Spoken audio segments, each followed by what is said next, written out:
الحمد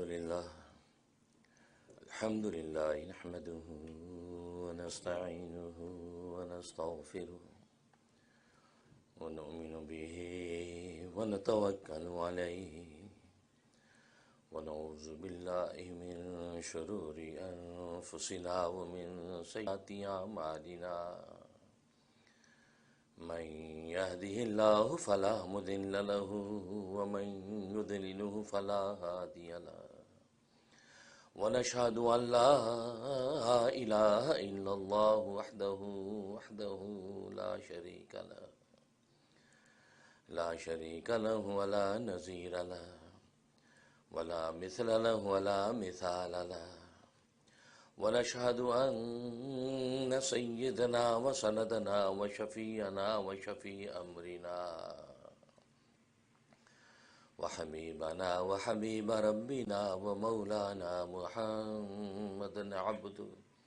محمد عبده ورسوله أرسله الله إلى كافة للناس بشيرا ونذيرا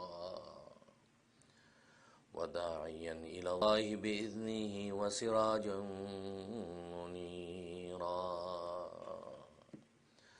أما بعد فأعوذ بالله من الشيطان الرجيم بسم الله الرحمن الرحيم الرحمن علم القرآن خلق الإنسان علمه البيان.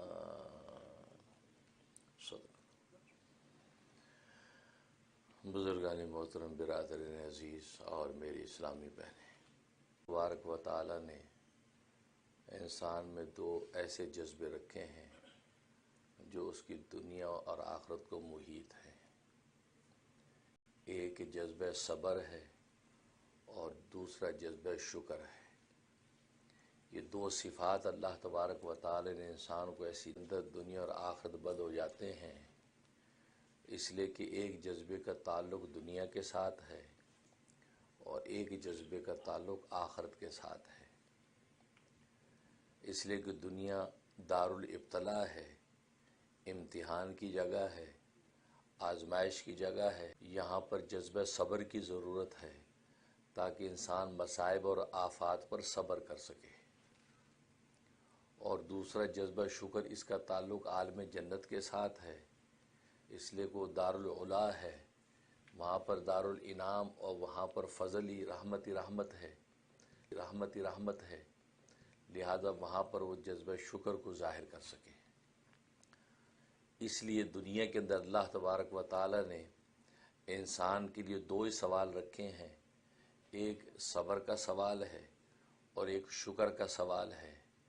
اس لیے کہ انسان کی زندگی یار کا سوال ہے، اس لیے کہ انسان کی زندگی یا تو نعمتوں میں ہے یا مصیبتوں میں ہے.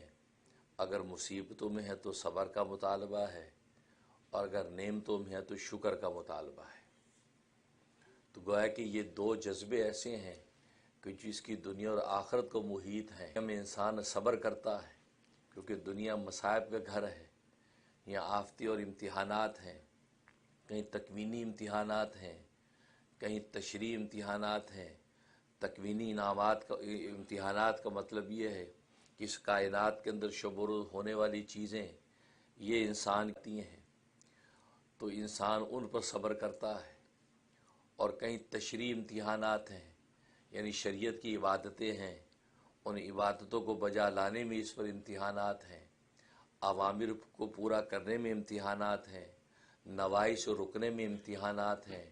تو گویا کہ دنیا تکوینی احوال ہوں یا تشریعی احوال ہوں، دونوں صورتوں میں صبر کی ضرورت ہے. اس لیے حضرت عمر فاروق رضی اللہ تعالیٰ فرماتے ہیں کہ دنیا میں بہترین چیز جو اللہ تبارک و تعالیٰ نے ہمیں عطا کی ہے وہ صبر ہے.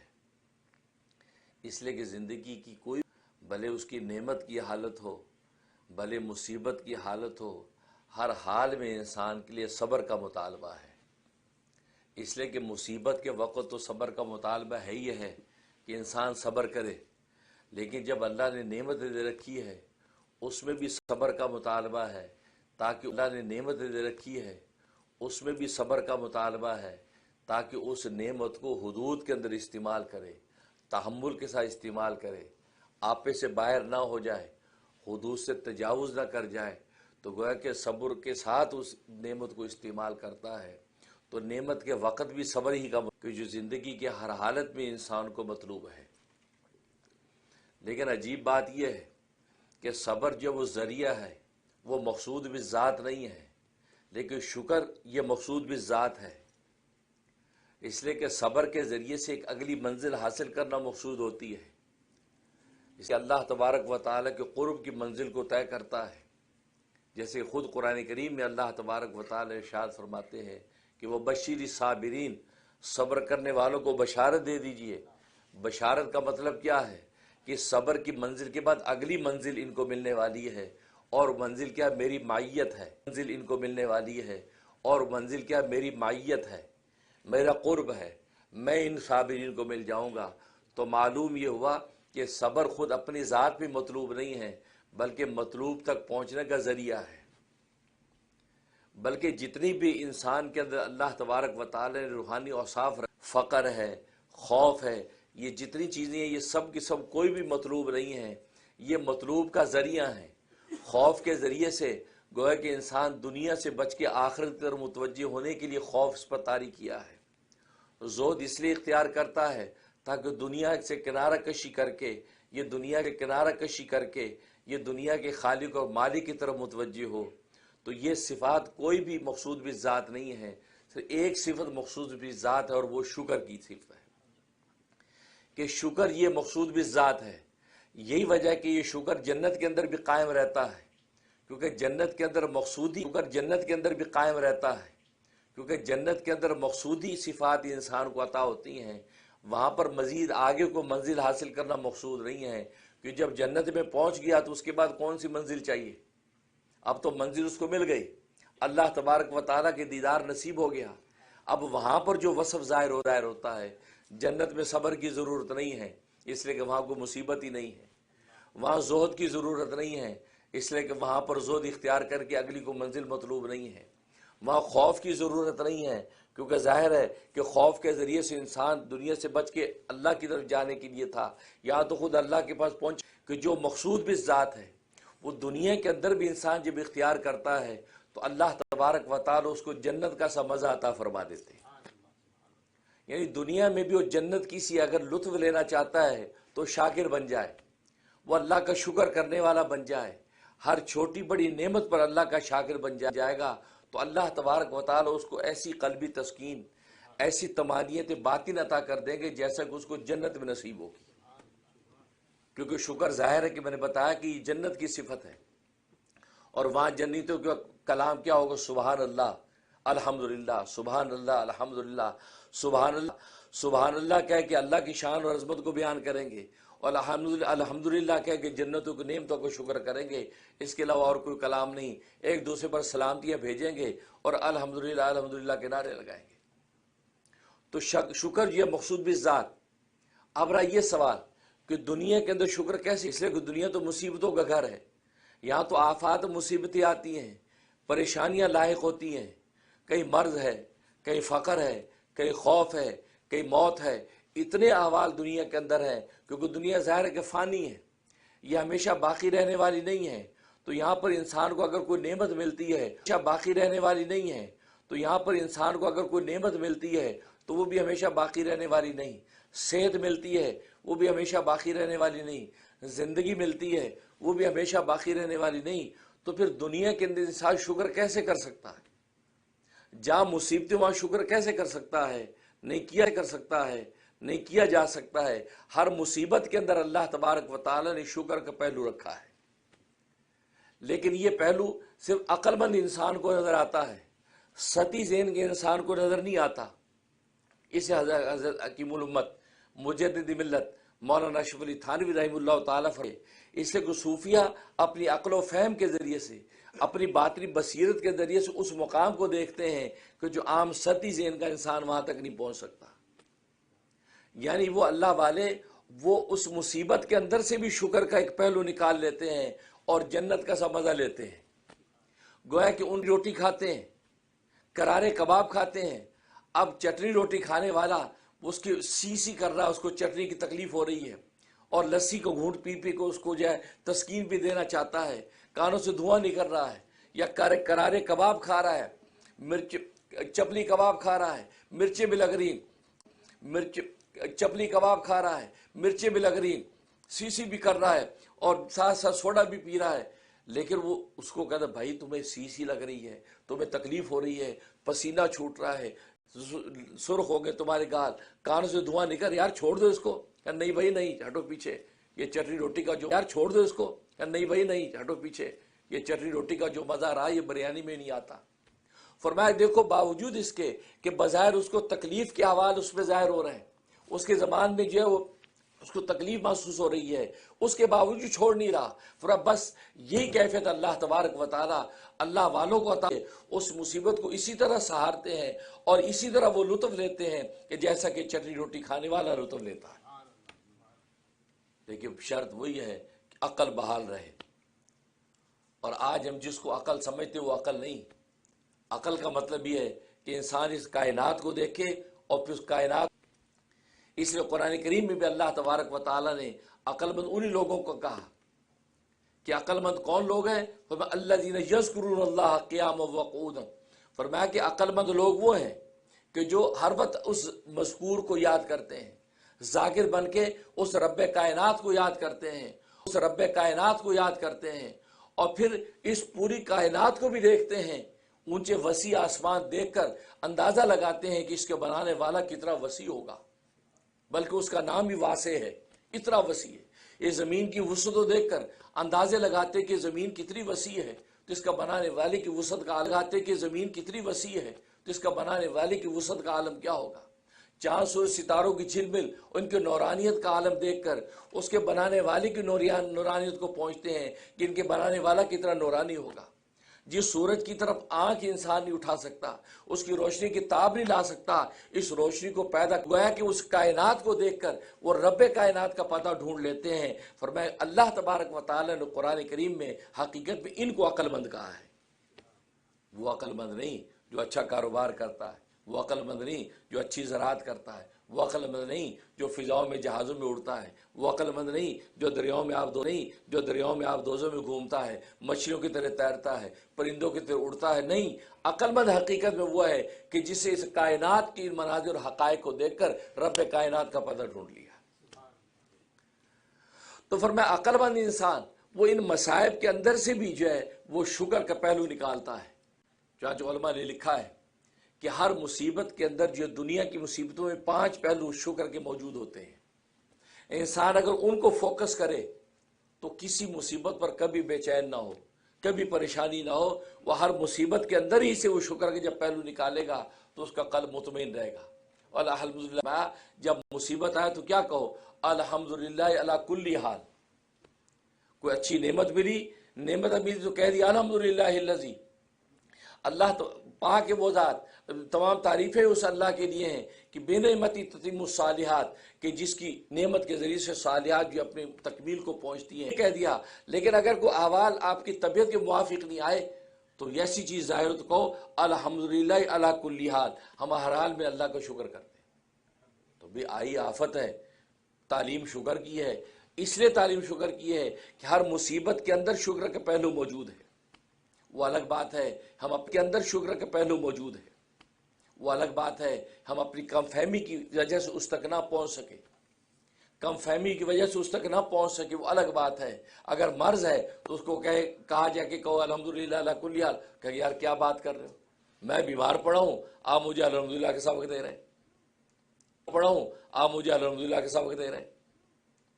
لیکن بات وہی ہے کہ اگر وہ ڈھونڈنا چاہے تو اس میں بھی اس کو پہلو شکر کا نکلے گا۔ اس لیے علماء نے فرمایا کہ 5 ایسے پہلو ہیں کہ جو ہر مصیبت کے اندر شکر کے پہلو موجود ہیں۔ فرمایا سب سے پہلا پہلو یہ کہ جب انسان پہ کوئی مصیبت آتی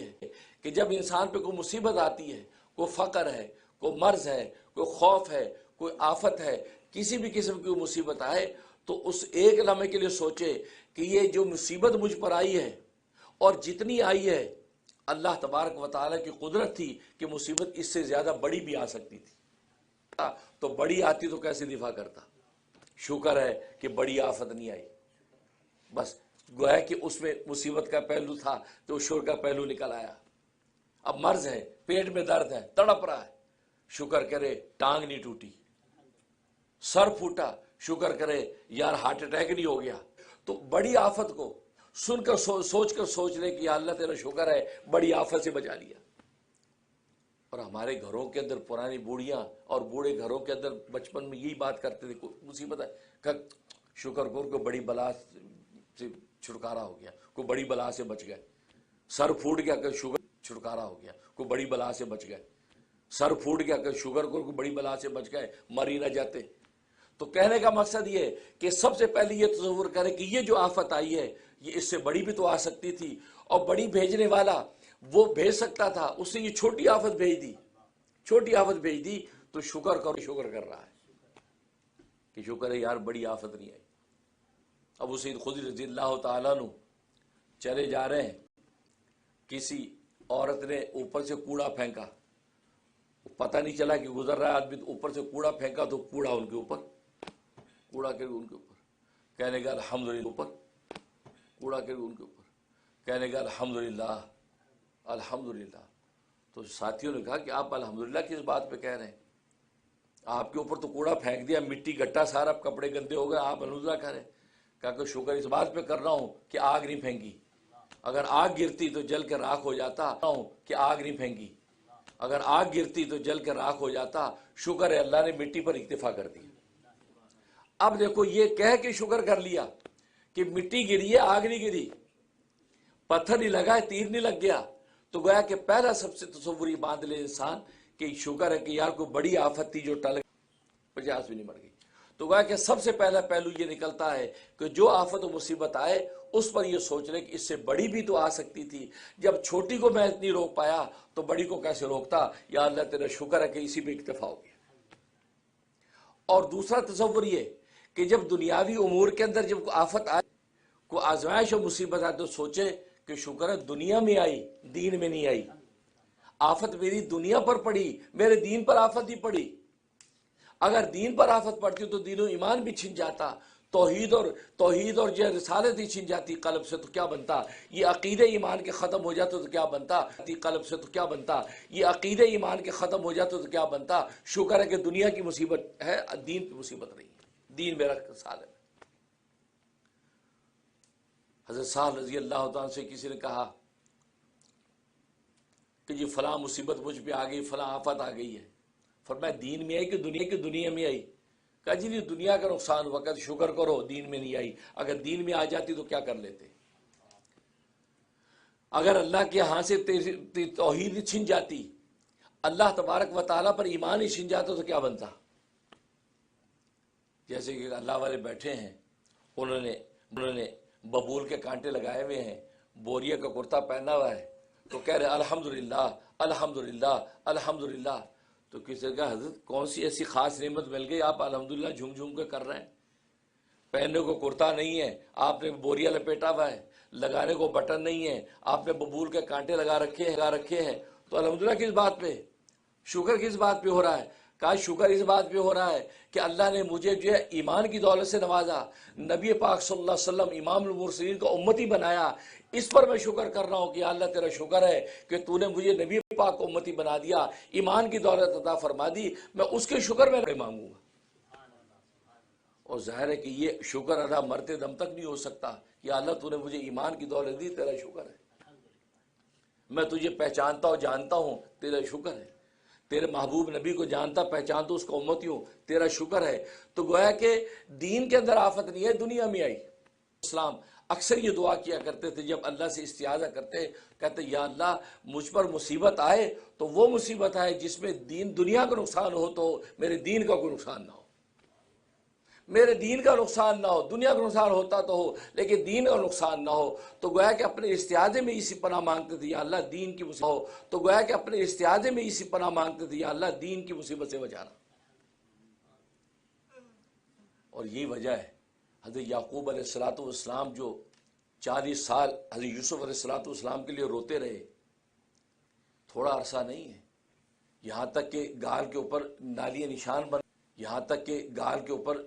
نشان بن گئے اور آنکھوں کی بینائی چلی گئی اور انسان آنکھیں جو وہ چٹی ہو گئی، نور ختم ہو گیا، اتنا روئے۔ تو جب یوسف علیہ السلام سے ملاقات ہو گئی تھی، حضرت یوسف علیہ السلام نے کہا اور آپ کو تو آخرت کا یقین دنیا سے بھی زیادہ کامل ہے، ظاہر ہے کہ پیغمبر کو تو حضوری کا مقام حاصل ہے، وہ تو زمین پہ بیٹھ کے آسمان کو دیکھ رہا ہوتا ہے، تو آپ کو یہ تو یقین اور ایمان تھا کہ اگر دنیا میں میری ملاقات آپ کس سے نہ ہوئی تو آخرت میں تو ہو جائے گی۔ کہتے ہیں کہ اتنا زیادہ اپنے آپ کو کیوں بے چین کیا، اتنا آپ کیوں روئے؟ ایک عام آدمی روئے تو روئے کہ جس کو آخرت کا یقین نہیں ہے کہ بھئی وہ بیٹا میرا گم ہو گیا، پتہ نہیں کیسے ملے گا، رو رہا ہے، لیکن آپ کو آخرت کا تو یقین تھا اور آخرت میں ملنا یقینی ہے تو وہاں ملاقات ہو جاتی، آپ اتنے بے چین کیوں تھے؟ حضرت یعقوب علیہ السلام اتنے بے چین کیوں تھے؟ حضرت یعقوب علیہ السلام نے عجیب جواب دیا، یہ ہے جواب اصل، یہ ہے فوکس رکھنے کی چیز دنیا کے اندر۔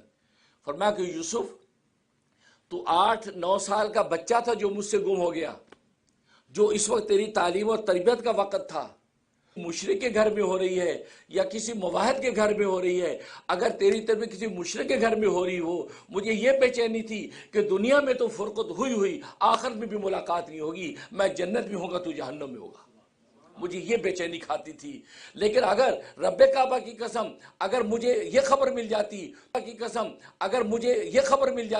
تو کسی موحد کے ہاتھ میں ہے، موحد کے گھر میں تیری توحید اور تیرا ایمان کامل ہے، فرمایا کہ میں ایک دن بھی نہ روتا اور اللہ سے کبھی شکایت نہ کرتا۔ دیکھو ان کی نظر کہاں ہے، بچوں کے ایمانوں پر کیا ایمان، اور آج ہمارا ماں ہو یا بچوں کے ایمانوں پر کیا ایمان، اور آج ہمارا ماں ہو یا باپ ہو اسی پر فکر ہے کہ یار بچہ کھائے گا کہاں سے، یا وہاں رہے گا تو یہ نیند اچھی آ جائے گی۔ یہ دعوت تبلیغی بات آئی ہوئی آپ کے یہاں مرکز میں بیٹھے ماشاءاللہ بفلو سے انڈیانا سے آئے، تبلیغ میں بچہ نکال دو، اماں کہتی بچہ کیا پیا ہوگا، اس کو تو نیند اپنے بیڈ کے بغیر آتی نہیں، پتہ نہیں دعوت مسجد میں سونے زمین پہ لٹا نیند آئی ہوگی کہ نہیں۔ اماں کو یہ فکر نہیں کہ اس کا دین و ایمان بچا ہوا ہے کہ نہیں، اس کی توحید اس کی ترقی کر رہی ہے نہیں، اللہ کا قرب اس کا بڑھ رہا ہے، یہ اس پر نہیں فوکس، فکر اسی پر ہے۔ ابا بھی good food is okay, food کا ہی سوال کرے گا، یہ نہیں پوچھے گا تو نے تہجد شروع کر دی، پہلے تو 5 نماز جو پڑھتا تہجد پڑھی، تلاوت کرتا تو کتنا قرآن پڑھا، ذکر میں کتنا اضافہ ہوا، کیا مطلب؟ اب وہ فوکس ہی بدل گیا۔ وہاں یعقوب علیہ السلام کا فوکس دیکھو، وہ یوسف علیہ السلام میں دین و ایمان کی فکر ہے کہ کاش دین و ایمان اگر اس کے سالم رہنے کے زمان مجھے مل جائے تو میں ایک دن بھی اللہ کے سامنے نہ روتا، اور آج ہمارا فوکس ہی بدل گیا۔ اس سے فرمایا کہ دوسری یہ چیز کہ یہ سوچے کہ یار میرے دین پر امتحان نہیں آیا، دنیا کی آفت مصیبت آئی کوئی بات نہیں، امتحان نہیں آیا، دنیا کی آفت مصیبت آئی کوئی بات نہیں۔ ایک اللہ والے ان کا کوئی دوست گرفتار ہو گیا تو اس نے لکھا کہ میں گرفتار ہو گیا ہوں اور بادشاہ نے حکم دے دیا، جیل میں ڈال دیا گیا ہوں، کچھ کریں، آپ اپنی کو وجاہت استعمال کریں۔ انہوں نے کہلا بھیجا کہ اللہ کا شکر کرو، چپ ہو گیا وہ۔ کچھ دن کے بعد کیا انہوں نے اس کی پٹائی بھی کی۔ اب ظاہر جیل میں پٹائی ہوگی، وہاں کون سے مٹھائی ملے گی، وہ تو جگہ ہی پٹائی کی ہے، مٹھائی کی تو نہیں، پٹائی ہوئی۔ اسے بھیجا جی بڑی پٹائی ہوئی بھائی، زبردست قسم کا ریمانڈ لیا گیا، یا آپ حضرت آپ کے ذرا تعلقات ہیں ہر طرف تو آپ اللہ والے بھی ہیں تو آپ دعا بھی کریں، کوئی دوا بھی کریں۔ کہا کہ اسے کہو کہ شکر کرے، چپ ہو گیا بیچارہ۔ اس کے بعد اطلاع کی کہ بھائی مجھے ایسی کال کوٹھڑی میں ڈال دیا کہ میرے ساتھ ایک مجوسی کو بھی ڈال دیا ہے، مجوسی وہ بھی اس کے اندر ہے، اور ہم دونوں کو ایک ہی زنجیر سے باندھ دیا ہے، میری کمر میں وہی زنجیر، وہی اس کی کمر میں، اب دونوں کو مجوسی کے ساتھ مجھے باندھ دیا ہے۔ تو اور مصیبت یہ ہے کہ مجوسی کو جو دست لگے ہوئے ہیں، پڑتا ہے، جب تک وہ فارغ نہیں ہوتا تو میں بھی وہاں زنجیر بندی بھی ساتھ کھڑا ہوں۔ اب ظاہر ہے گھن گھرج بھی سن رہا ہے، خوشبو بدبو بھی آ رہی ہے، تو بیچارہ مجبور، قیدی کی سزا کا مطلب یہی ہے، کہتا کہ جی کچھ کرو، انہوں نے لکھے بجائے شکر کرو، اللہ والے کہ شکر کرو۔ اب وہ دوست بڑا چڑ گیا، تو اس بیچ میں جو نمائندوں سے کہو بھائی یار اس کے بابے کا دماغ خراب ہو گیا، تاکہ یہ کس بات پہ شکر کروں بھائی، یار زنجیر سے باندھ دیا، وہ قضا حاجت کے 10 لگے تھے، ہر 2 منٹ بعد اٹھتا ہے اور مجھے ساتھ جانا پڑتا ہے، اور وہاں جو منٹ بعد اٹھتا ہے اور مجھے ساتھ جانا پڑتا ہے، اور وہاں جو بڑی مشکل سے اس تعفن میں صبر کرتا ہوں، وہ کہتے شکر کرو۔ اب جب چڑ گیا تو اس اللہ والے نے پیغام بھیجا، کہا کہ دیکھو وہ جو مجوسی ہے اس کی کمر میں زنار بنی ہوئی، زنار یعنی شرک، زنار بنی ہوئی، زنار یعنی شرک کی جو تختی ہے وہ سے باندھی ہوئی ہے، یہ مشرک ہے، وہ زنار اس کی کمر پہ بندھی ہوئی ہے، شکر نہیں کرتے، تیری کمر پہ نہیں ہے، تیری کمر پر ایمان کی زنار بنی ہوئی ہے، گویا کہ تم اللہ کو ماننے والا ہے، تو نبی پاک صلی اللہ علیہ وسلم کو امتی ہے، تو قرآن کو جاننے والا ہے، تو اس پر شکر۔ اب سمجھ میں آیا کہ اللہ والے جو بار بار کہہ رہے تھے کہ شکر کرو شکر کرو شکر کرو، وہ یہ کہہ رہے تیرا دین و ایمان الحمدللہ محفوظ ہے، اسی پر شکر کرو۔ دنیا کی آفت، تو یوسف علیہ السلام جیسے نبی بھی جیل میں گیا تھا، ایک وقت میں نکل کے باہر آ گیا تھا، وہ تو باہر آ ہی جائے گا تو، لیکن ایمان تو بچا ہوا ہے نا۔ جا کے سوچتے ہیں تو پریشان کس بات پہ ہوں گے، پریشانی کی بات ہی نہیں، شکر کرو۔ تو کہنے کا مقصد یہ تو یہ اس لیے عمر فاروق رضی اللہ تعالیٰ فرماتے ہیں کہ مجھ پر جب بھی کوئی مصیبت آتی ہے وہ 4 نعمتیں لے کر آتی ہے، کوئی مصیبت ایسی نہیں جو نعمت کے بغیر آئی ہو، کوئی مصیبت ایسی نہیں جو نعمت کے بغیر آئی ہو۔ فرمایا کہ سب سے پہلی نعمت یہ ہے کہ وہ جتنی مقدار پہ آتی ہے شکر اس سے زیادہ مقدار نہیں ہوئی، جتنی مقدار کی مصیبت آتی شکر اس سے زیادہ نہیں آئی، اگر زیادہ آتی تو میں کیسے صبر کرتا؟ تو فرمایا کہ اس سے زیادہ نہ آئی۔ اور دوسرا فرمایا کہ وہ ایسے وقت میں آئی، ایسے وقت میں میرے اوپر وہ مصیبت آئی کہ میں اس کو برداشت کر سکتا ہوں، اگر ایسے وقت میں آتی کہ میرے حالات اس کو برداشت کرنے کے نہ ہوتے تو اس مصیبت کی وجہ سے کہ دین و ایمان نہ کھو بیٹھتا۔ اور تیسری فرمایا یہ کہ وہ مصیبت میں دنیا کی چیزوں میں، تیسری فرمایا یہ کہ وہ مصیبت میں دنیا کی چیزوں میں آتی ہے، میری دین کی چیزوں میں نہیں آتی، گویا کہ دنیا میں وہ مصیبت آئی، دین میں نہیں آئی، دین الحمدللہ میرا محفوظ ہے، دین میرا محفوظ ہے۔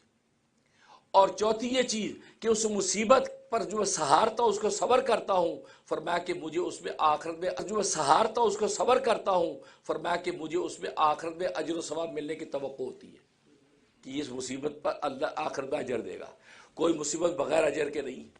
یہاں تک کہ ترمذی شریف کی حدیث ہے کہ ایک کانٹا بھی چبھتا ہے کسی مومن کو، اس کانٹے کی جو تکلیف ہوتی ہے اس تکلیف پر بھی اللہ اس کو اجر دیتے ہیں۔ فرمایا کہ مومن کی زندگی نفع ہی نفع ہے، کوئی بھی تکلیف آئے گی اجر ملے گا۔ یہاں تک حدیث میں فرمایا اگر ایک جیب میں پیسے رکھے ہیں اور ضرورت کے بعد دوسری جیب میں ڈھونڈنے لگا تو ٹینشن ہو جاتی نہیں، یار پیسے کہاں گئے، یوں ہاتھ مارتا ہے، تو حالانکہ رکھے ادھر تھے، سمجھا ادھر۔ وہ جو فرمایا حدیث میں یہ جو اس کو جو ٹینشن ہوئی کہ ٹینشن پر بھی اللہ اجر عطا فرماتے۔ اور اجر کیا چیز ہے یہ تو وہیں جا کے پتہ چلے گا، اجر کہتے کس کو ہے، اجر کہتے کس کو ہے۔ وہاں جا کر تو انسان جب وہ اجر کے پہاڑ دیکھے گا سوچے کہ یار دنیا میں ہماری جلدوں کو کینچیوں سے کاٹا جاتا، ہم پر تکلیفیں آتی، ہماری کوئی جلدوں کو کینچیوں سے کاٹا جاتا، ہم پر تکلیفیں آتی، ہماری کوئی دعائیں قبول نہ ہوتی، لیکن اللہ اس کے بدلے میں یہاں ہمیں اجر دیتا، ہم نے خام خواہ دنیا میں مانگا، یہ اللہ تعالیٰ اس تکلیف کے بدلے عطا یہاں کر دیتا۔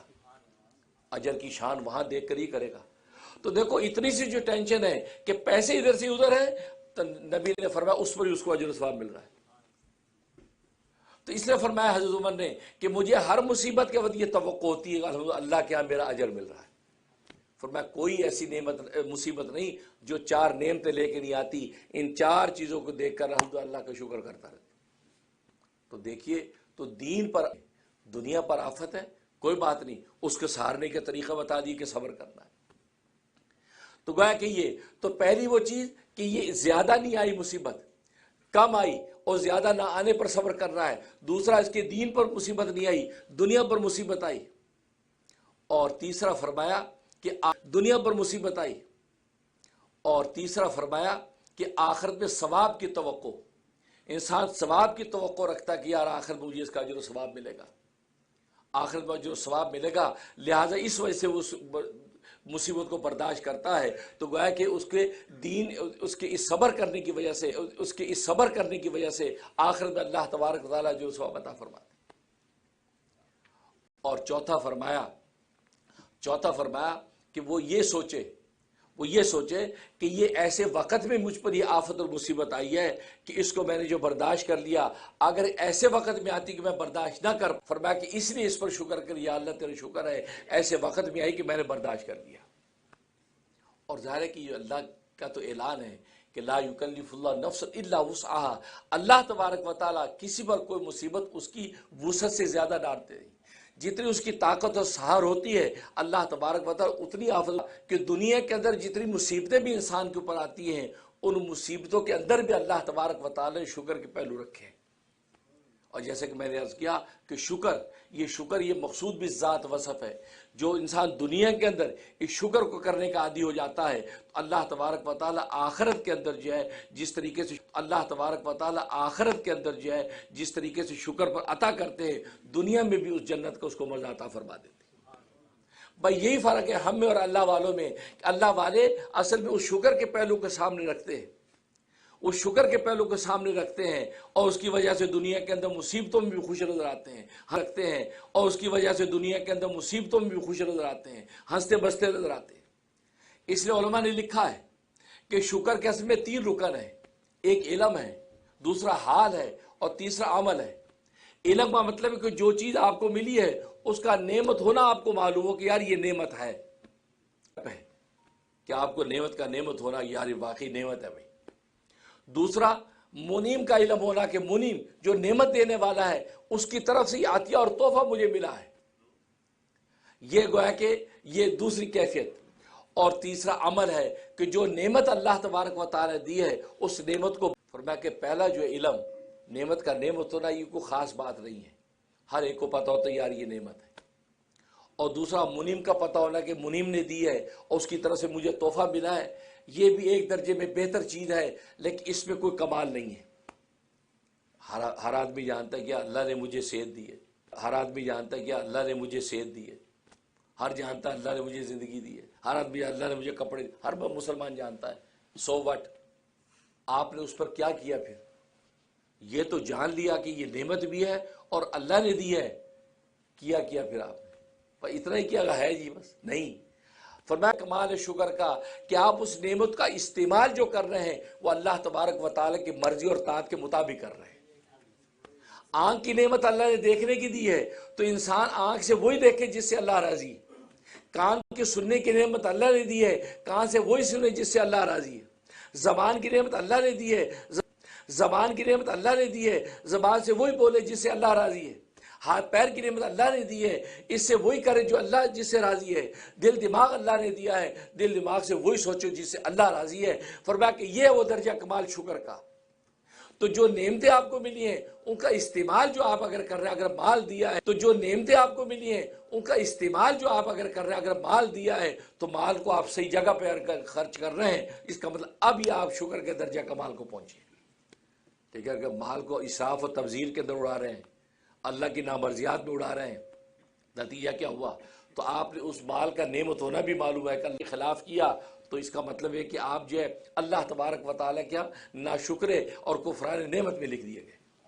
اور قرآن میں اللہ نے کہہ دیا لئن کفرتم لازیدنکم، فرمایا لئن شکرتم لازیدنکم، اگر تم نعمتوں کا شکر کرو گے تو میں اس میں اضافہ کروں گا، وَلَئِن كَفَرْتُمْ إِنَّ عَذَابِي لَشَدِيدٌ، اور اگر تم کفر کا سب سے بڑا رکن یہ ہے اس نعمت کو اللہ کے منشا اور مرضی کے خلاف استعمال کرنا، یہ سب سے بڑا رکن ہے، تو جب ناشکری کرو گے فرمایا إِنَّ عَذَابِي لَشَدِيدٌ، تو میرا عذاب بڑا سخت ہے۔ پھر اللہ پکڑتے ہیں، پھر اللہ بلندی سے پستی پہ پھینکتے ہیں، ایسا پھینکتے ہیں کہ پھر وہ اٹھ نہیں سکتا، اسے شکر، ایسا پھینکتے ہیں کہ پھر وہ اٹھ نہیں سکتا، اسے شکر۔ تو شکر حلال میں کرے، لہٰذا سب سے بڑا آسان یہ کہ یا اللہ یہ مصیبت آئی، اس سے بڑی بھی آ جاتی تو کیا کر لیتی، یا اللہ تیرے شکر ہے بڑی مصیبت نہیں آئی۔ جیسے پرانے لوگ کہتے ہیں کوئی بڑی بلا ٹل گئی شکر کرو، اس کا مطلب ہے کہ یہ ایک بہت بڑی حقیقت ہے کہ انسان اس سے کیا ہوتا ہے، اس مصیبت پر صابر ہو جاتا ہے۔ لیکن جب سطحی انسان کا ذہن کا انسان ایسی مصیبت پر صابر نہیں ہوتا اور وہ بڑی مصیبت دیکھ کر شکر نہیں کرتا، تو پھر آپ نے دنیا کے واقعات دیکھے ہیں، لوگوں کو ہارٹ اٹیک ہو جاتا ہے، لوگوں کو برین ہیمریج ہو جاتا ہے، وہ اسی کو اصل سمجھ بیٹھتے ہیں، اور جب وہ اس کے بارے میں خبر سنتے ہیں تو فوراً ہارٹ اٹیک، فوراً برین ہیمریج، فوراً آپے سے باہر، دماغ خلل۔ کہنے کا مقصد یہ ہے کہ بس انسان ان چیزوں کو جو فوکس کرے گا تو دنیا مصائب کا گھر ہے، تو مصیبتوں میں بھی اس کو نعمتیں نظر آئیں گی، اور نعمتیں جب نظر آئیں گی تو شکر کرے گا۔ جب دنیا میں شکر کرے گا تو اللہ تبارک و تعالیٰ نے شکر کا وصف جنت کے لیے رکھا ہے، تو اللہ دنیا میں انسان کو جنت کا مزہ عطا فرما دے۔ اللہ سے دعا ہے کہ اللہ تبارک و تعالیٰ دنیا میں جنت کا مزہ عطا فرما دے اور آخرت میں جنت ہی نصیب ہو جائے، آمین یا رب العالمین۔